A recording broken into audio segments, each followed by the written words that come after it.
Hello বন্ধুরা, আসসালামু আলাইকুম। তো আশা করি সবাই ভালোই আছেন।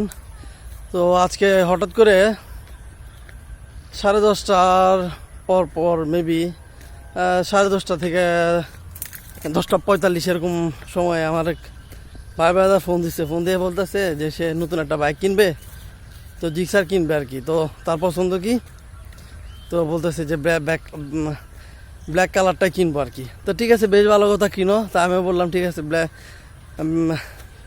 ব্ল্যাক কালারটা সুন্দরই দেখতে, তো ভালো কথা কিনো। তো এখন কিনার পরে ব্যাপারটা হচ্ছে যে এখন আমার আরেক বন্ধুর কথা মনে পড়ছে। তো আমার এক ফ্রেন্ড, সে ট্রিগার কিনবে, হোন্ডার ট্রিগার। তো সে এত খোঁজাখুঁজি করছে, ইভেন আমারও নিয়েও সে খুঁজছে। হ্যাঁ, বেশ কয়েকটা শোরুমে গেছে, মোহাম্মদপুর থেকে শুরু করে। তো এটা কি বলে, আরে মনে হইতেছে না কেন নামটা, রামপুরা এই দিক পর্যন্ত গেছে। ঠিক আছে, তার পছন্দ কি, ব্ল্যাক কালারের যে ট্রিগার, হোন্ডা ট্রিগার, ঠিক আছে, ওই বাইকটা কিনবে। তো খোঁজাখুঁজি করে অনেক জায়গায় সে অ্যাভেলেবেল পায় নাই কালারটা।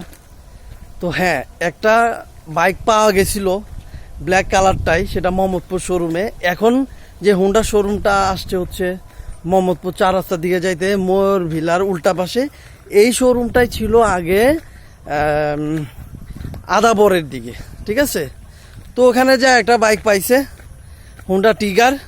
কিন্তু দুঃখজনক বিষয় এবং মজার বিষয় হলো ওই বাইকটা ছিল ম্যানুফ্যাকচার ডিফেক্ট, যার কারণে সেই বাইকটা নিতে পারে নাই। আচ্ছা, কি আর করা, লাস্ট ফিনিশিংয়ে তারপরে সে পছন্দের কালারটা সে পাইলো না পাইলে পরে সে কি করছে, সে ওই লাল কালারের বাইকটাই নিচ্ছে আর কি। তো এই হলো ঘটনা।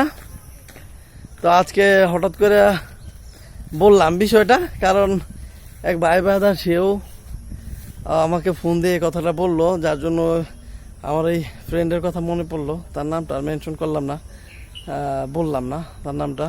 আমি জানি অবশ্যই ভিডিওটাতে সে দেখলে বুঝতে পারবে। হ্যাঁ, এই হলো ঘটনা। আর পাশাপাশি আর একটা মজার বিষয় আছে। কালকে আবার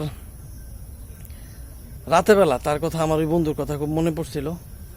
তো সে আবার গরুর গোশ খাইতে গেলে শক্ত গরুর গোশটা খাইতে পারে না, সে নরম গরুর গোশটা তার খাইতে হয়। কারণটা কি, কারণটা হইতেছে শক্ত গরুর গোশটা যদি সে খাইতে যায় তাহলে তার দাঁতে আটকা যায়। হ্যাঁ, এই জন্য সে শক্তটা খাইতে পারে না। তো অনেক সময় তো আমরা একসাথে বসে খাওয়া দাওয়া করছি। তো আন্টি যখন আমাদেরকে খাবার টাবার দিত, গরু মাংস রান্না করতো, তো একসাথেই খাইতাম। খাইলে পরে হয়তো কি ব্যাপারটা হচ্ছে যে, তখন সে আমারে বলতো যে বন্ধু, আমার এই যে নরমগুলা দেখা দে তো। ঠিক আছে, নরম মাংসগুলা একটু দেখা দে। হ্যাঁ, শক্তগুলা তো আমি খাইতে পারি না, আমার দাঁতে আটকা যায়। তা আমিও বাচ্চা তারা নরমগুলা দিতাম, সে খাইতো।